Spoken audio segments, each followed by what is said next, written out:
Hello everyone, myself Vikas Saini welcoming you all on this YouTube channel. So हमने अपनी first video में देखा था कि बिजनेस एक्टिविटीज़ किसे बोलते हैं। उसको हमने दो पार्ट्स में डिवाइड किया था, इंडस्ट्री और कॉमर्स में। इंडस्ट्री हमने प्रीवियस वीडियो में डिटेल में कवर कर लिया था और जो आज की वीडियो रहेगी हमारी, इसमें हम डिटेल में करेंगे कॉमर्स को कवर कि लाइक कॉमर्स क्या होता है, कॉमर्स में कितने टाइप्स की एक्टिविटीज़ आती हैं। सो वो सब आज हम बहुत ही ज़्यादा डिटेल में इस वीडियो में कवर करेंगे। लाइक ट्रेड क्या होता है, ऑक्सिलरीज टू ट्रेड क्या होता है, कितने टाइप के ट्रेड होते हैं। सो वो सब आज हम इस वीडियो में डिटेल में कवर करेंगे। सो चलिए पढ़ते हैं फिर।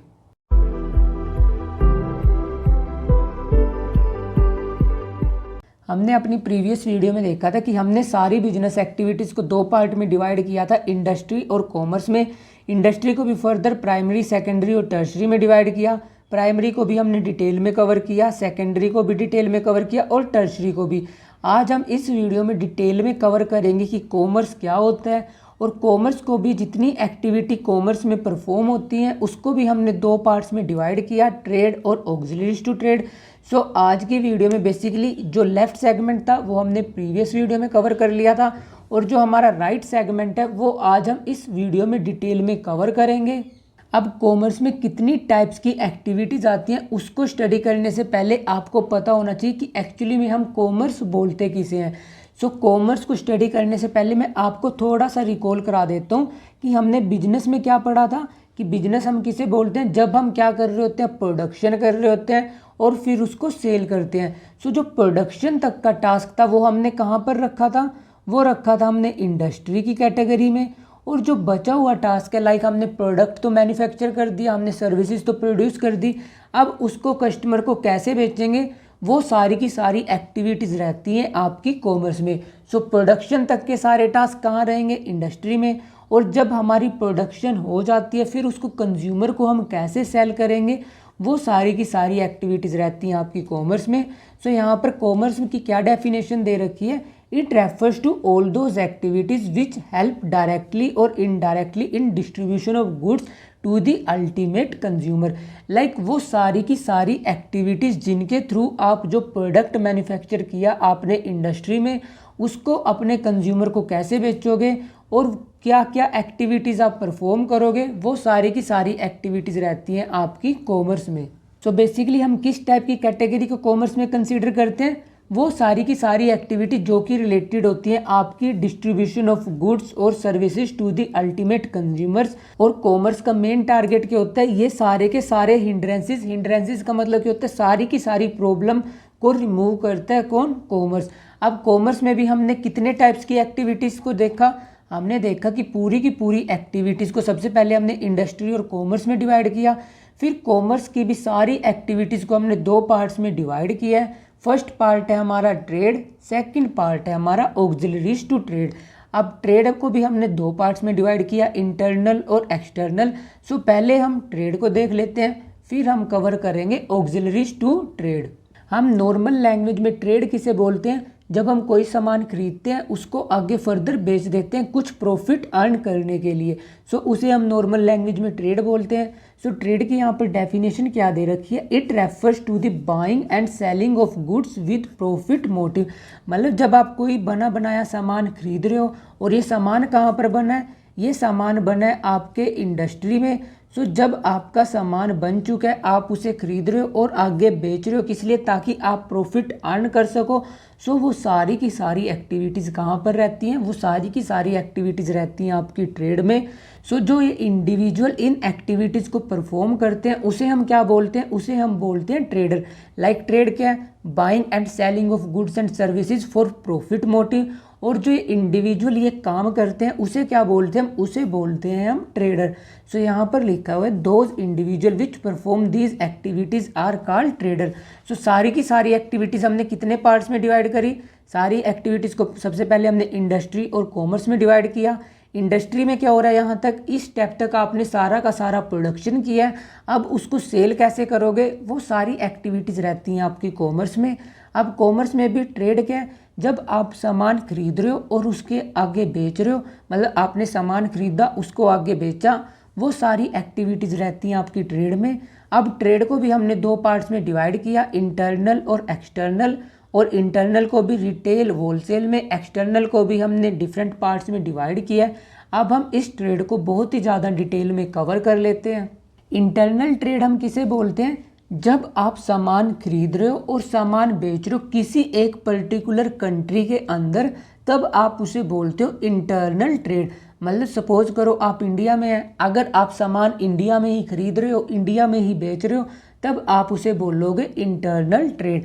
सो यहाँ पर लिखा हुआ है buying and selling of goods and services with in the geographical boundaries of a country. मतलब आप अगर इंडिया की बाउंड्री में ही सारे के सारे प्रोडक्ट्स खरीद के बेच रहे हो, उसे आप बोलोगे इंटरनल ट्रेड। ऐसे ही अगर आप किसी दूसरी फॉरेन कंट्री में, जैसे कि आप अमेरिका में हो, अगर आप अपने देश के अंदर अंदर सामान खरीदा और अपने देश में ही बेच दिया, उसे आप बोलोगे इंटरनल ट्रेड। अब जो हमारा इंटरनल ट्रेड होता है उसको भी आप 3 लेवल्स पे कर सकते हो। लाइक सबसे छोटा लेवल क्या होता है? Local level. लोकल लेवल क्या होता है कि जब आप अपनी कंट्री में ट्रेड तो कर रहे हो, बट आप बहुत ही छोटे लेवल तक कर रहे हो। लाइक आप किसी विलेज तक रेस्ट्रिक्ट हो, मतलब कि आपने किसी गांव में सामान खरीदा वहीं पर बेच दिया, या आप किसी टाउन वगैरह में ये सारी एक्टिविटीज़ परफॉर्म कर रहे हो, या आप किसी डिस्ट्रिक्ट लेवल तक ये एक्टिविटी परफॉर्म करते हो, तब हम उसे बोलते हैं लोकल ट्रेड। लोकल ट्रेड क्या होता है? जब आपने सामान खरीदा और अपने ही गांव में या अपने ही शहर में या अपनी ही डिस्ट्रिक्ट में बेच दिया, तो डिस्ट्रिक्ट लेवल ट्रेड तक को हम क्या बोलते हैं? इसे बोलते हैं हम लोकल ट्रेड। उसके बाद हमारा दूसरा लेवल क्या होता है? State level trade. State level trade क्या होता है? अब आप डिस्ट्रिक्ट से ऊपर जाओगे और एक स्टेट के अंदर अंदर बेचोगे। जैसे कि सपोज करो आप यमुनानगर से हैं, अगर आप यमुनानगर के अंदर अंदर सामान खरीद रहे हो, बेच रहे हो, उसे तो आप रखोगे लोकल ट्रेड की कैटेगरी के अंदर। बट अगर आप पूरे के पूरे हरियाणा में अपना सामान खरीदोगे, बेचोगे, वो रहेगा आपका स्टेट लेवल ट्रेड। मतलब आप जब एक राज्य में बेचते हो उसे आप स्टेट लेवल ट्रेड बोलते हो। और उससे हायर लेवल रहता है हमारा inter state trade. Inter state trade क्या होता है? जैसे कि सपोज करो आप हो हरियाणा से और आप सामान खरीद बेच कहाँ पर रहे हो? आप खरीद बेच रहे हो राजस्थान में। मतलब आपकी स्टेट अलग है, आप बेच दूसरी स्टेट में रहे हो, तब हम उसे बोलते हैं इंटर लेवल स्टेट ट्रेड।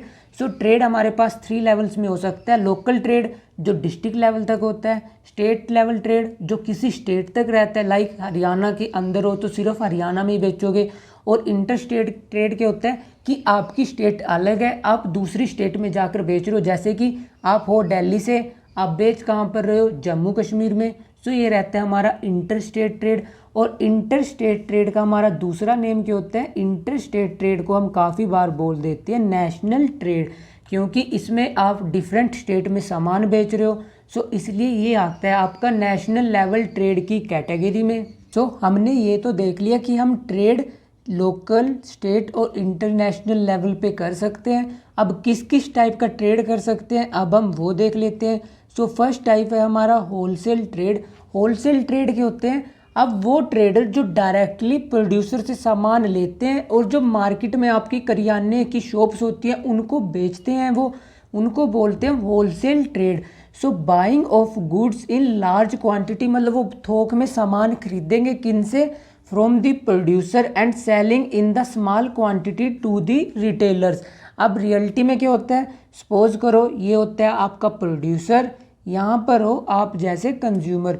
सो आपके बीच में 2 टाइप के ट्रेडर होते हैं, एक होते हैं होलसेलर, दूसरे होते हैं आपके रिटेलर। अब होलसेलर क्या करेंगे? वो बड़ी बड़ी क्वांटिटी में, लाइक थोक में वो सामान खरीदेंगे किन से? प्रोड्यूसर से, और वो छोटे छोटे लॉट्स में रिटेलर को सेल कर देते हैं। रिटेलर कौन होते हैं? जो आपके अपने घर के आसपास देखी होंगी जो छोटी छोटी करियाने की शॉप्स होती हैं, उनको बोलते हैं हम रिटेलर। सो होलसेल ट्रेड क्या होता है? वो सारे के सारे ट्रेडर जो कि प्रोड्यूसर से सामान खरीद रहे हैं, बड़ी बड़ी क्वांटिटी में खरीद रहे हैं। जैसे कि आपने देखा होगा कि आपके घर के आसपास कुछ बड़े बड़े स्टोर्स होते हैं जो कि थोक में सामान खरीदते हैं, जो क्या करते हैं, जो कि करते हैं आपका होलसेल ट्रेड। और सेकंड टाइप ऑफ ट्रेड है हमारा रिटेल ट्रेड। अब रिटेल ट्रेड क्या होता है? इसमें वो सारे ट्रेडर आते हैं आपके जो कि होलसेलर से सामान खरीदेंगे और कंज्यूमर को अपना सामान बेचते हैं। So retailer buy goods in small quantity from wholesaler and sell to the ultimate consumer. So retail trade में क्या होता है? आपने होलसेलर से सामान खरीदा और रिटेलर को सामान बेच दिया। सो होलसेलर क्या करते हैं, बड़ी बड़ी क्वांटिटी में सामान खरीदेंगे और मोस्टली ये एक या दो प्रोडक्ट में ही डील करते हैं। बट जो आपके रिटेलर होते हैं, अगर जो आपने अपने घर के आसपास करियाने की शॉप्स देखी होंगी, वहाँ पर उन पे मल्टीपल प्रोडक्ट्स होते हैं। लाइक आप जैसा प्रोडक्ट चाहो वैसा प्रोडक्ट आप वहाँ से ले सकते हो। सो ये क्या करते हैं, ये मल्टीपल प्रोडक्ट्स में डील करते हैं। ये सिर्फ एक से दो प्रोडक्ट में डील करते हैं। इनके बड़े बड़े स्टोर्स होते हैं, इनकी छोटी छोटी शॉप्स होती हैं। सो इंटरनल ट्रेड आप दो लेवल से कर सकते हो, एक होलसेल ट्रेड, दूसरा होता है आपका रिटेल ट्रेड। और आप इसे चाहे तो लोकल लेवल पे रन कर लो, चाहे आप इसे स्टेट लेवल पे रन कर लो, और चाहे आप इसे इंटर स्टेट या नेशनल लेवल पे रन कर लो। अब हमने अपना इंटरनल ट्रेड तो देख लिया, जहाँ पर हमने रिटेल भी कवर कर लिया, होलसेल भी कवर कर लिया। अब हम कवर कर लेते हैं अपना एक्सटर्नल ट्रेड। अब एक्सटर्नल ट्रेड क्या होता है, जब आप अपने गुड्स और सर्विसेज को अपनी कंट्री से बाहर जाकर बेचते हो तब आप उसे बोलते हो एक्सटर्नल ट्रेड। एक्सटर्नल ट्रेड का दूसरा नेम क्या है, एक्सटर्नल ट्रेड को हम काफ़ी बार बोल देते हैं फॉरेन ट्रेड, क्योंकि आप यहाँ पर अपने गुड्स जो आप सामान खरीद रहे हो उसे फॉरेन कंट्रीज में बेचते हो, इसलिए हम इसको फॉरेन ट्रेड भी बोल देते हैं। सो यहाँ पर डेफिनेशन में लिखा हुआ है buying and selling of goods and services beyond the geographical limits of the country. Suppose करो जैसे कि आप हो इंडिया से, आपने यहाँ से कोई सामान खरीदा और बेच रहे हो आप इसे यूएसए में जाकर, तब आप इसे क्या बोल लोगे, तब आप इसको बोल लोगे एक्सटर्नल ट्रेड। अब एक्सटर्नल ट्रेड भी आपका 3 टाइप्स में हो सकता है। फर्स्ट टाइप क्या है, एक्सपोर्ट। एक्सपोर्ट का मतलब क्या होता है, जब आप अपने प्रोडक्ट्स फॉरेन कंट्री में सेल करते हो उसे बोलते हैं हम एक्सपोर्ट। सो यहाँ पर लिखा हुआ है sale of goods to the foreign country. Suppose करो आप रहते कहाँ पर हो, इंडिया में, और अपने प्रोडक्ट्स किन को बेच रहे हो, आप नेपाल में जाकर बेच रहे हो, मतलब आपने कोई सामान इंडिया से खरीदा और नेपाल में बेच दिया, उसे बोलोगे आप एक्सपोर्ट।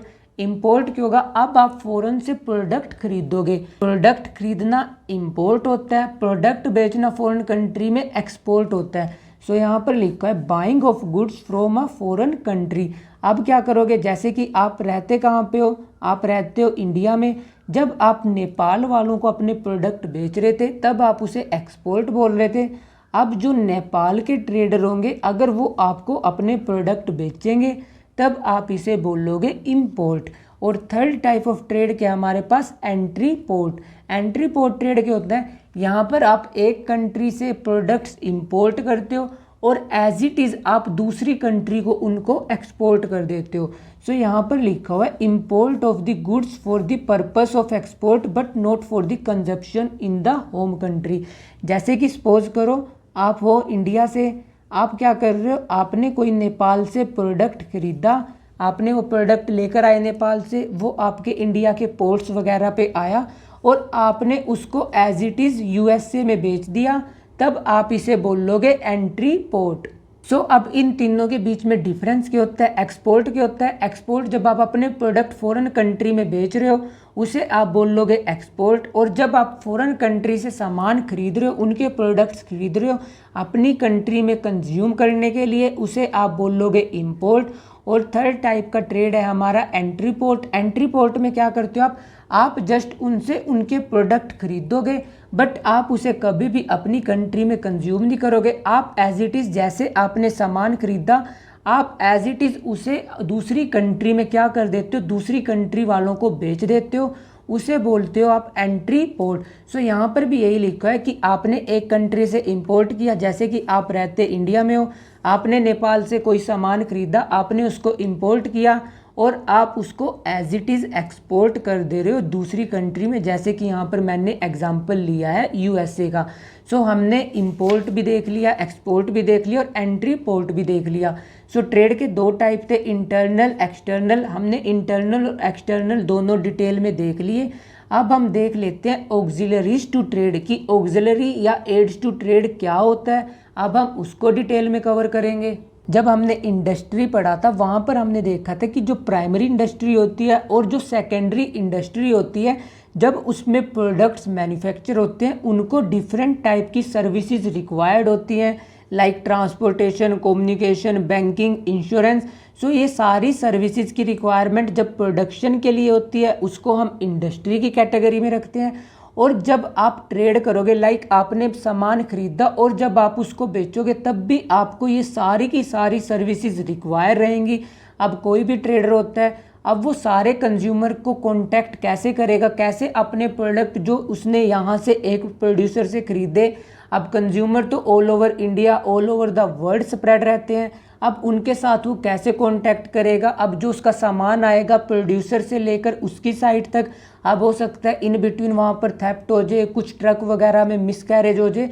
सो अब इस सिचुएशन को कैसे ओवरकम कर सकता है। सो जो आपके ट्रेडर होते हैं उनको भी डिफरेंट सर्विसेज की रिक्वायरमेंट होती है। अब वही सारी सर्विसेज जो टर्सरी सेक्टर में थी, अब जब वो ट्रेड के लिए रिक्वायर्ड होंगी, हम उसको किस कैटेगरी में रखेंगे, तब हम उसको रखेंगे आपकी ऑक्सिलरीज टू ट्रेड की कैटेगरी में। सो ऑक्सिलरीज टू ट्रेड की होती हैं वो सारी की सारी सर्विसेज जो कि आपके ट्रेड के लिए रिक्वायर्ड होती हैं, like transportation, communication, banking, insurance, warehousing and advertising. इसको हमने रखा है ऑक्सिलरीज टू ट्रेड की कैटेगरी में। सो बेसिकली अब हम ऑक्सिलरीज टू ट्रेड को डिटेल में कवर कर लेते हैं। सो यहाँ पर लिखा हुआ है the activities help in smooth flow of trade, उसे बोलते हैं हम ऑक्सिलरीज टू ट्रेड। जो ट्रेड की स्मूथ फ्लो में आपकी मदद करता है उसे आप बोलोगे ऑक्सिलरीज टू ट्रेड। अब ऑक्सिलरीज टू ट्रेड में किस किस टाइप की सर्विसेज आती हैं, लाइक फर्स्ट सर्विस क्या है हमारी, ट्रांसपोर्ट। अब ट्रांसपोर्ट में क्या होता है, लाइक आप कोई सामान खरीदोगे, अब प्रोड्यूसर बहुत डिफरेंट प्लेस पे होता है। लाइक अगर आपने देखा होगा जो आपकी टी होती है वो मैन्युफैक्चर होती है असम वगैरह में, जो असम की साइड होती है, बट टी की कंजप्शन ऑल ओवर इंडिया में होती है। चाहे आप जम्मू से हो, चाहे आप कर्नाटका से हो और चाहे आप राजस्थान से हो, आप टी कंज्यूम करते ही हो। सो अब उस टी को वहाँ से कैसे लेकर आया जाए उसके लिए ट्रांसपोर्टेशन की रिक्वायरमेंट होती है। सो ट्रांसपोर्टेशन में क्या क्या आता है, जो आपके ट्रक्स वगैरह होते हैं, रेलवेज वगैरह होती हैं। सो ट्रांसपोर्टेशन क्या मदद करता है, ट्रांसपोर्टेशन रिमूव करता है हिंड्रेंस ऑफ प्लेस, क्योंकि प्रोडक्शन किसी दूसरे प्लेस पे हो रही है। अब अगर आपको उसको ट्रेड करना है, अगर आपको उसकी सेल करनी है, सो आपको ट्रांसपोर्टेशन की रिक्वायरमेंट पड़ती है। सो ट्रांसपोर्टेशन हमने देख लिया। सेकंड क्या हमारी, कम्युनिकेशन। कम्युनिकेशन में क्या होता है, अब जो ट्रेडर होते हैं उनको काफ़ी इन्फॉर्मेशन कम्युनिकेट करनी पड़ती है।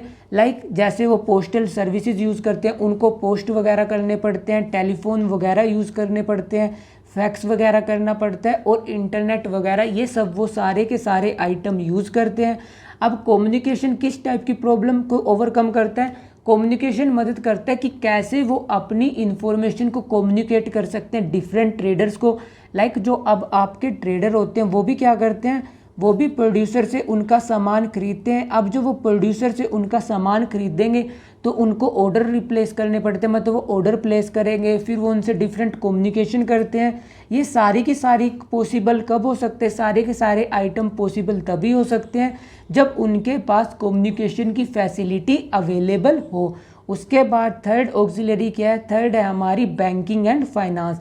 अब जो आपके ट्रेडर होते हैं वो भी क्या करते हैं, वो बना बनाया सामान कहाँ से खरीदते हैं, वो बना बनाया सामान आपके इंडस्ट्री से खरीदेंगे और उसको वो आगे जाकर आपके कस्टमर को सेल कर देते हैं। अब ट्रेडर को भी मनी रिक्वायर रहेगी, उनको भी लेटर ऑफ क्रेडिट चाहिए होता है, क्योंकि ट्रेडर को भी कहीं ना कहीं से तो मनी अरेंज करनी है। अब वो मनी और फाइनेंस कहाँ से अरेंज करेंगे, इसके लिए डिफरेंट बैंक्स होते हैं, जैसे कि आपने देखे होंगे SBI हो गया, PNB हो गया, इसके अलावा और भी बहुत सारे public sector, private sector bank होते हैं। सो बैंकिंग एंड फाइनेंस किस चीज़ में मदद करते हैं, बैंकिंग एंड फाइनेंस उनको मदद करता है उनको मनी अरेंज करने के लिए, क्योंकि जो आपके ट्रेडर होते हैं उनको भी मनी रिक्वायर होती है। अगर वो इंडस्ट्री से सामान खरीदेंगे, सबसे पहले तो पेमेंट करेंगे, तभी जाकर उनको प्रोडक्ट मिलेगा और वो फिर उस प्रोडक्ट को अपने कंज्यूमर को बेचेंगे और उनसे मनी अर्न करेंगे। और इसके अलावा हमारी नेक्स्ट एड्स टू ट्रेड है इंश्योरेंस। अब इंश्योरेंस में क्या आता है, आपने देखा है अब जब कोई ट्रेडर सामान खरीदता है तो वो सामान सपोज करो उसने आसाम से क्या खरीदी, उसने आसाम से खरीदी आपकी टी। अब ये टी किस में आएगी, ये टी आएगी आपकी किसी ट्रक वगैरह में। अब जब वो ट्रक में आएगी, सपोज करो ट्रेडर था आपका दिल्ली का, उसने असम से कोई सामान खरीदा। अब जब वो असम से लेकर दिल्ली तक सामान आएगा तो हो सकता है उसमें आग भी लग सकती है, उसकी चोरी भी हो सकती है, या ट्रक ड्राइवर का एक्सीडेंट वगैरह कुछ भी हो सकता है। सो इसमें बहुत टाइप के रिस्क होते हैं। अब इस रिस्क को कैसे कम किया जा सकता है? इस रिस्क को कम किया जा सकता है थ्रू इंश्योरेंस। अब इंश्योरेंस की बहुत सारी कंपनीज होती हैं जो कि डिफरेंट टाइप का इंश्योरेंस ऑफर करती हैं। लाइक फायर इंश्योरेंस हो गया आपका, थेफ्ट इंश्योरेंस हो गया आपका, एक्सीडेंट इंश्योरेंस हो गया। सो इंश्योरेंस किस टाइप की यूटिलिटी क्रिएट करता है? इंश्योरेंस क्रिएट करता है आपकी रिस्क यूटिलिटी, क्योंकि ये रिस्क को मिनिमाइज करता है। अगर सपोज करो ट्रेडर ने अपना रिस्क इंश्योर्ड करा रखा है, उसने कोई इंश्योरेंस ले रखा है, अगर ट्रक में कोई आग वगैरह लग जाती है तो उसका जितना भी लॉस होगा वो कहाँ से रिकवर कर लेगा? वो रिकवर कर लेगा आपका इंश्योरेंस कंपनी से।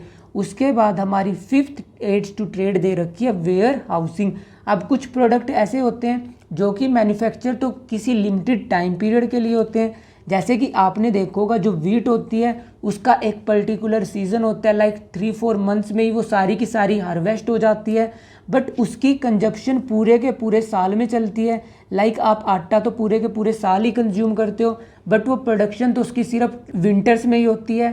सो अब जो ट्रेडर होते हैं वो क्या करते हैं, उस टाइम पीरियड में जब कोई पर्टिकुलर प्रोडक्ट पर्टिकुलर सीजन में मैन्युफैक्चर हो रहा होता है, वो उस टाइम पीरियड में उसको क्या करते हैं, उस टाइम पीरियड में उसको परचेज कर लेते हैं। अब उस टाइम पीरियड के लिए जब तक वो प्रोडक्ट कंज्यूम नहीं होता है उनको उस प्रोडक्ट को सेफ रखना होता है। अब वो सेफ कैसे रख सकते हैं? वो वेयर हाउसेज होते हैं आपके। अब कुछ वेयर हाउसेज गवर्नमेंट के होते हैं, कुछ वेयर हाउसेज प्राइवेट प्लेयर्स के होते हैं, जहाँ पर वो अपने प्रोडक्ट्स को स्टोर करा लेते हैं और जब ही उसकी रिक्वायरमेंट होती है वो अपने प्रोडक्ट को वहाँ से निकाल लेंगे और फाइनल कंज्यूमर्स को जाकर अपना प्रोडक्ट बेच देते हैं। सो वेयर हाउसिंग किस टाइप की प्रॉब्लम को ओवरकम करते हैं? वेयर हाउसिंग प्रॉब्लम को ओवरकम करते हैं जो कि आपकी टाइम से रिलेटेड होती है। लाइक किसी टाइम पे प्रोडक्शन हो रही है बट कंजप्शन उसकी दूसरे टाइम पे हो रही है, तो उस टाइम गैप को कौन कम करता है? उस टाइम गैप को कवर करता है आपका वेयर हाउसिंग। उसके बाद नेक्स्ट आइटम दे रखा है एडवर्टाइजिंग। अब जो आपके ट्रेडर होते हैं, ट्रेडर क्या करते हैं, प्रोड्यूसर से सामान खरीदेंगे और क्या करते हैं, कंज्यूमर को बेच देते हैं। अब ट्रेडर आपके कम होते हैं और कंज्यूमर आपके अनलिमिटेड होते हैं। अब इतने कंज्यूमर के साथ वो कैसे कांटेक्ट कर सकते हैं? अब अकेले अकेले कंज्यूमर को तो जाकर बताएंगे नहीं कि हमारे पास ये प्रोडक्ट अवेलेबल है, आप हमसे ये खरीद सकते हो। सो उसके लिए वो क्या अडोप्ट करते हैं? उसके लिए वो एडवर्टाइजिंग करते हैं। एडवर्टाइजिंग का मतलब वो अपने इश्तिहार निकालते हैं। लाइक टीवी वगैरह में आपने एड्स देखी होगी, ये पर्टिकुलर प्रोडक्ट यहाँ पर अवेलेबल है, ये पर्टिकुलर आइटम यहाँ पर अवेलेबल है। सो एडवर्टाइजिंग क्या होता है? एडवर्टाइजिंग के थ्रू बेसिकली वो कंज्यूमर को ये इन्फॉर्म करते हैं कि अगर उनको कोई पर्टिकुलर प्रोडक्ट चाहिए तो वो उनकी शॉप पे अवेलेबल है, और वो एक ही एडवर्टाइजिंग से बहुत ही ज़्यादा कंज्यूमर के साथ कांटेक्ट कर लेते हैं। लाइक उन्होंने कोई टीवी पे ऐड निकाली, अब उस ऐड को अराउंड बिलियन ऑफ पीपल देखेंगे, सो वो सारे के सारे अपने कंज्यूमर के साथ एडवर्टाइजिंग के थ्रू कांटेक्ट कर सकते हैं।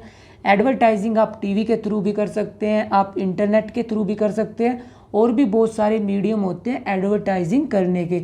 उसके बाद नेक्स्ट दे रखा है हमें एड्स टू ट्रेड में मिडल मैन। मिडल मैन क्या होते हैं? लाइक मैंने आपको बताया सबसे पहले आपके क्या होते हैं, प्रोड्यूसर होते हैं, और सेकंड क्या होते हैं, सेकंड होते हैं आपके कंज्यूमर। अब आपको पता है जो आपके प्रोड्यूसर हैं वो तो बहुत ही कम होते हैं। लाइक कितने प्रोड्यूसर हैं ज़्यादा से ज़्यादा जो कार मैन्युफैक्चर कर रहे हैं? अराउंड 5 से 10 प्रोड्यूसर होंगे इंडिया में जो कार मैन्युफैक्चर करते हैं। और कंज्यूमर कितने? कंज्यूमर बहुत ज़्यादा होते हैं। लाइक लाखों करोड़ों कंज्यूमर होंगे जिनके घर में एट प्रेजेंट कार है। अब इतने सारे प्रोड्यूसर के प्रोडक्ट कंज्यूमर तक कैसे अवेलेबल कराए जा सकते हैं? उसके लिए डिफरेंट मिडल मैन की रिक्वायरमेंट होती है। मिडल मैन के होते हैं जो एज अ मिडल मैन का काम करते हैं। लाइक वो इनसे सामान खरीदेंगे, आगे सामान बेच देते हैं। सो मिडल मैन में आपके बेसिकली होलसेलर और रिटेलर ही रहते हैं। ये क्या करते हैं? ये इनसे सामान खरीदेगा, आगे बेच देगा, रिटेलर यहाँ से सामान खरीदेगा और आगे बेच देगा। सो मिडल मैन किस टाइप की प्रॉब्लम को ओवरकम करता है? मिडल मैन ओवरकम करता है जो आपकी इंडिविजुअल से रिलेटेड प्रॉब्लम होती है। लाइक प्रोड्यूसर बहुत कम होते हैं, कंज्यूमर बहुत ज़्यादा होते हैं। अब प्रोड्यूसर इनसे तो कांटेक्ट नहीं कर सकते। सो जो आपके ट्रेडर्स होते हैं वो क्या करते हैं? वो एक टाइम का एक मिडल मैन का लाइक एक ब्रिज का काम करते हैं। वो वहाँ से सामान खरीदेंगे, आगे फर्दर बेच देते हैं। सो ये सारी सर्विसेज होती हैं जिनको हमने रखा है एड्स टू ट्रेड में। एड्स टू ट्रेड में हमने इनको बेसिकली रखा क्यों है, क्योंकि ये सारे वो आइटम है जो कि आपको ट्रेड करने के लिए रिक्वायर रहेंगे। क्योंकि अगर आप ट्रेड करोगे तो आपको ट्रक्स वगैरह की रिक्वायरमेंट होनी है, ऑब्वियस सी बात है। आपको कम्युनिकेट भी करना पड़ेगा, आपको पैसों की रिक्वायरमेंट भी पड़ेगी, इंश्योरेंस भी लेना पड़ेगा ट्रेडर को, उसको वेयर हाउसिंग भी करनी पड़ेगी क्योंकि वो सारा का सारा सामान ऐसी धूप वगैरह में नहीं रखेगा, उसको प्रॉपर स्टोर कराना पड़ता है। डिफरेंट वेयर हाउसेज होते हैं जिसके लिए, और उसको एडवर्टाइजिंग भी करना पड़ता है क्योंकि ट्रेडर कम होते हैं, कंज्यूमर ज़्यादा होते हैं। सो ये सारी की सारी फैसिलिटी जो कि एक ट्रेडर को ट्रेड करने में हेल्पफुल होती है, उसको रखा है हमने ए टू ट्रेड की कैटेगरी में। जैसे हमने इंडस्ट्री में जो सारी की सर्विसेज रिक्वायर्ड होती थी प्राइमरी और सेकेंडरी को, उसको टर्शरी में रखा था। वही सारी की सारी एक्टिविटी जब ट्रेड करने के लिए रिक्वायर होती हैं उसको रखा हमने ए टू ट्रेड की कैटेगरी में। सो अब हमने ये देख लिया कि इंडस्ट्री क्या होती है, कॉमर्स क्या होती है, इंडस्ट्री के कितने टाइप्स होते हैं, और कॉमर्स में ट्रेड ऑक्सिलरीज टू ट्रेड क्या होता है। ये हमने बहुत ही ज़्यादा डिटेल में कवर कर लिया। And our next topic is functions of commerce. अब कॉमर्स में हमने क्या देखा, वो सारी की सारी एक्टिविटी जो कि प्लेस ऑफ प्रोडक्शन से लेकर प्लेस ऑफ कंजप्शन तक की सारी एक्टिविटीज़ होती हैं, उसको हमने कॉमर्स की कैटेगरी में रखा। अब कॉमर्स के क्या क्या फंक्शन होते हैं। पहला फंक्शन क्या है, कॉमर्स रिमूव करती है हिंड्रेंस ऑफ पर्सन। हिंड्रेंस का मतलब होता है जो आपके ऑब्स्टेकल्स होते हैं, जो आपकी प्रॉब्लम्स होती है। अब कॉमर्स हिंड्रेंस ऑफ पर्सन कैसे रिमूव करती है, लाइक आपको पता है डिफरेंट मिडल मैन होते हैं, जो आपके होलसेलर्स होते हैं, जो आपके रिटेलर्स होते हैं। ये क्या करते हैं, प्रोड्यूसर से सामान खरीदेंगे, कंज्यूमर को बेच देते हैं। सो सबसे पहला कॉमर्स का फंक्शन क्या है कि वो हिंड्रेंस ऑफ पर्सन रिमूव करता है, और किसके थ्रू रिमूव करता है, वो रिमूव करता है थ्रू मिडल मैन। अब मिडल मैन क्या क्या होते हैं मैंने आपको बता दिया, होलसेलर और रिटेलर को हम मिडल मैन की कैटेगरी में रखते हैं। सेकंड फंक्शन क्या है, it helps in removing hindrance of place. अब हिंड्रेंस ऑफ प्लेस क्या होता है, आपको पता है जो आपका प्रोडक्ट होता है वो मैन्युफैक्चर तो किसी दूसरे प्लेस पे होता है। लाइक जो टी होती है वो असम पर्टिकुलर उस साइड में मैन्युफैक्चर होती है, बट वो कंज्यूम तो पूरे इंडिया में होती है, यहाँ तक कि फॉरेन कंट्रीज़ में भी होती है। सो अब उस प्रोडक्ट को वहाँ से वहाँ तक हम कैसे लेकर जाएं, मतलब प्लेस ऑफ प्रोडक्शन से लेकर हम उसको प्लेस ऑफ कंजप्शन तक कैसे लेकर जाएं। सो ये रिमूव करते हैं आपके डिफरेंट ट्रांसपोर्ट जो व्हीकल्स होते हैं। सो वो क्या रिमूव करते हैं, वो रिमूव करते हैं हिंड्रेंस ऑफ प्लेस। उसके बाद it helps in removing hindrance of time. Hindrance of time का मतलब क्या है, कुछ पर्टिकुलर प्रोडक्ट ऐसे होते हैं जो कि किसी एक पर्टिकुलर सीजन में मैन्युफैक्चर होते हैं। लाइक जो आपके वूलन गारमेंट होते हैं वो कब मैन्युफैक्चर होते हैं, वो मैन्युफैक्चर होते हैं सर्दियों के टाइम में। और कुछ ऐसे प्रोडक्ट होते हैं जैसे कि जो वीट वगैरह हो गई, राइस वगैरह हो गई, उनका एक पर्टिकुलर सीज़न आता है, बट उसकी रिक्वायरमेंट डिफरेंट टाइम पे पड़ती रहती है। सो अब जिस टाइम से वो प्रोड्यूस हुए और जिस टाइम तक हमको उनको सेल करना है, तो तब तक हमें उनको प्रॉपर स्टोर करना पड़ता है ताकि ना तो उनको कोई डैमेज हो, ना ही उनको कोई हार्म हो, वो एज इट इज़ वैसी ही सिचुएशन में रहें जैसे उनको प्रोड्यूस किया है। सो इस टाइप का हिंड्रेंस कौन रिमूव करता है, ये रिमूव करता है आपका कॉमर्स। क्योंकि कॉमर्स में क्या होता है, वो वेयर हाउसिंग की फैसिलिटीज़ अवेलेबल कराई जाती है जहाँ पर प्रोड्यूसर अपने प्रोडक्ट को स्टोर कर सकते हैं।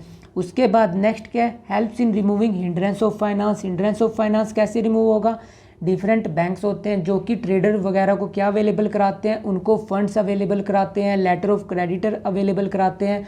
और इसके अलावा short term loan, long term loan, सब वो कहाँ से ले सकते हैं, वो सब ये लोन्स ले सकते हैं आपके बैंक। और इसके अलावा जो मनी मार्केट्स वगैरह होते हैं वहाँ से वो सारा का सारा अपना लोन वगैरह का अरेंजमेंट कर सकते हैं। And the next function is helps in removing hindrance of risk. Hindrance of risk कैसे रिमूव होता है, हिंड्रेंस ऑफ रिस्क रिमूव होता है आपका इंश्योरेंस से। अब इंश्योरेंस किस में था, कॉमर्स में था। सो इंश्योरेंस कैसे रिमूव होगा, इंश्योरेंस से रिस्क कैसे रिमूव होगा, जो आपके इंश्योरेंस प्रोवाइडर होते हैं वो आपसे कुछ प्रीमियम लेते हैं। अगर आपका स्टॉक वगैरह कुछ फायर डैमेज हो जाती है तब वो आपको कंपनसेट करते हैं आपके लॉस के अगेंस्ट। उसके बाद नेक्स्ट फंक्शन क्या दे रखा है, helps in removing hindrance of knowledge. Hindrance of knowledge कैसे रिमूव होता है, अब आपको पता है एक होती है एडवर्टाइजिंग। एडवर्टाइजिंग के थ्रू जो आपके ट्रेडर्स होते हैं वो क्या करते हैं, वो ये बताते हैं कि हमारे पास किस किस टाइप के प्रोडक्ट हैं, हम अपने कंज्यूमर को किस टाइप के प्रोडक्ट अवेलेबल कराएंगे। सो एडवर्टाइजिंग में डिटेल इन्फॉर्मेशन होती है आपके प्रोडक्ट की। आपने डिफरेंट एडवर्टाइजिंगमेंट देखे होंगे, जैसे आप टीवी वगैरह पे देखते होंगे डिफरेंट एड्स आती हैं। सो उसका बेसिकली टारगेट क्या होता है, वो रिमूव करता है हिंड्रेंस ऑफ नॉलेज। जो आपके कंज्यूमर होते हैं उसको पता नहीं होता कि किस किस टाइप के प्रोडक्ट मार्केट में अवेलेबल हैं, और वो प्रॉब्लम कौन रिमूव करता है, वो प्रॉब्लम रिमूव करता है कॉमर्स, क्योंकि कॉमर्स में एडवर्टाइजिंग अवेलेबल है जो कि कंज्यूमर को बता देते हैं कि इस टाइप का प्रोडक्ट इस पर्टिकुलर मैन्युफैक्चरर ने मैन्युफैक्चर किया है, ये प्रोडक्ट आप इस पर्टिकुलर स्टोर से जाकर खरीद सकते हो। सो ये सारे थे फंक्शंस ऑफ कॉमर्स। सो अब हमने ये तो देख लिया कि इंडस्ट्री क्या होता है, कॉमर्स क्या होता है और ट्रेड क्या होता है। अब हम देख लेते हैं कि इन तीनों के बीच में एक्चुअली में क्या डिफरेंस होता है। सो अब हम उस डिफरेंस को डिटेल में कवर कर लेते हैं। सो डिफरेंस का हमारा फर्स्ट पॉइंट है एक्टिविटी। एक्टिविटी, अब किस टाइप की एक्टिविटी कहाँ पर परफॉर्म होती है। इंडस्ट्री में बेसिकली किस टाइप की एक्टिविटीज़ होती हैं, इंडस्ट्री में एक्टिविटीज़ रहती हैं आपकी प्रोडक्शन से रिलेटेड। लाइक जितना भी प्रोडक्शन का काम होता है वो इंडस्ट्री में होता है, और जितना भी डिस्ट्रीब्यूशन से रिलेटेड काम होता है वो कॉमर्स में होता है, और buying and selling of things कहाँ पर होता है, ये होता है आपका ट्रेड में। और ट्रेड आपका कॉमर्स का ही एक सब पार्ट होता है, इसलिए इसमें जो कॉमर्स एक वाइडर टर्म है, ट्रेड उसका एक फर्दर सब पार्ट है, जो कि मैंने आपको डायग्राम के थ्रू दिखाया था। उसके बाद नेक्स्ट डिफरेंस है कैपिटल रिक्वायरमेंट। अब कैपिटल रिक्वायरमेंट से क्या मतलब होता है, आपको दो टाइप की कैपिटल रिक्वायर होती है, एक होती है फिक्स्ड कैपिटल, दूसरी होती है वर्किंग कैपिटल। फिक्स्ड कैपिटल मतलब कि वो फंड्स जो कि आपको लंबे टाइम के लिए रिक्वायर्ड रहेंगे, जिससे आप अपने एसेट्स वगैरह खरीदोगे। और दूसरी होती है वर्किंग कैपिटल, जिससे आप अपना डेली का खर्चा निकालते हो, उसे बोलते हैं हम वर्किंग कैपिटल। अब इंडस्ट्री, अगर आप इंडस्ट्री शुरू करोगे कोई भी, चाहे प्राइमरी सेकेंडरी या टर्सरी, सो उसके लिए आपको both working and fixed capital require रहेगी at a large scale. But on the contrary, अगर आप कॉमर्स की कोई भी एक्टिविटी परफॉर्म करोगे सो उसके लिए आपको ज़्यादा वर्किंग कैपिटल की रिक्वायरमेंट रहेगी, बट फिक्स कैपिटल की रिक्वायरमेंट कम रहेगी। यहाँ पर फिक्स्ड कैपिटल की रिक्वायरमेंट ज़्यादा क्यों होती, क्योंकि इंडस्ट्री में बड़ी बड़ी मशीनें चाहिए होती हैं, सो इसलिए फिक्स्ड कैपिटल की रिक्वायरमेंट ज़्यादा है। कॉमर्स में कोई भी आपको प्रोडक्शन वगैरह नहीं करनी होती, इसलिए वहाँ पर फिक्स्ड कैपिटल की रिक्वायरमेंट थोड़ी कम होती है। और जो आपका ट्रेड होता है वहाँ पर लेस वर्किंग कैपिटल रिक्वायर होती है, क्योंकि ट्रेड में बेसिकली आपको थोड़ी बहुत वर्किंग कैपिटल रिक्वायर होती है, क्योंकि आप सामान खरीदते हो एज इट इज़ उसको बेच देते हो। सो वर्किंग कैपिटल की रिक्वायरमेंट भी किस पे डिपेंड करेगी, आप किस लेवल पे ट्रेड कर रहे हो। उसके बाद थर्ड डिफरेंस क्या है, स्कोप। अब इंडस्ट्री में क्या क्या था, प्राइमरी इंडस्ट्री, सेकेंडरी इंडस्ट्री और सर्विस इंडस्ट्री। कॉमर्स में हमने क्या देखा था, कॉमर्स को हमने दो पार्ट्स में डिवाइड किया था, एक था ट्रेड, दूसरा था हमारा एड्स टू ट्रेड। और ट्रेड को हमने कितने टाइप्स में डिवाइड किया था, होम ट्रेड और फॉरेन ट्रेड में। सो बेसिकली मैं ये आपको दोबारा से डिफरेंस से दिखा देता हूँ। इंडस्ट्री तीन टाइप्स की थी, प्राइमरी, सेकेंडरी और टर्सरी। ट्रेड दो टाइप का था, इंटरनल और एक्सटर्नल। और कॉमर्स में ट्रेड और auxiliaries to trade. So trade किसका पार्ट है, ट्रेड पार्ट है आपकी कॉमर्स का। उसके बाद फोर्थ डिफरेंस क्या है, यूटिलिटी। यूटिलिटी किस टाइप की यूटिलिटी कहाँ पर जनरेट होती है। सो इंडस्ट्री क्रिएट करती है फॉर्म यूटिलिटी, क्योंकि वो क्या करती है, रॉ मटेरियल को किस में कन्वर्ट करती है, प्रोडक्ट्स में। और कॉमर्स में किस टाइप की यूटिलिटी क्रिएट होती है, यहाँ पर होती है प्लेस, टाइम और पोजेशन यूटिलिटी, क्योंकि कॉमर्स में सारी की सारी सर्विसेज आती हैं जो कि आपके प्रोडक्ट को प्लेस ऑफ प्रोडक्शन से उठाकर प्लेस ऑफ कंजप्शन तक लेकर जाती हैं। और ट्रेड में किस टाइप की यूटिलिटी जनरेट होती है, सो बेसिकली ट्रेड में जनरेट होती है आपकी पोजेशन यूटिलिटी, क्योंकि वहाँ पे ट्रेडर क्या करते हैं, प्रोड्यूसर से सामान खरीदा और कंज्यूमर को बेच दिया।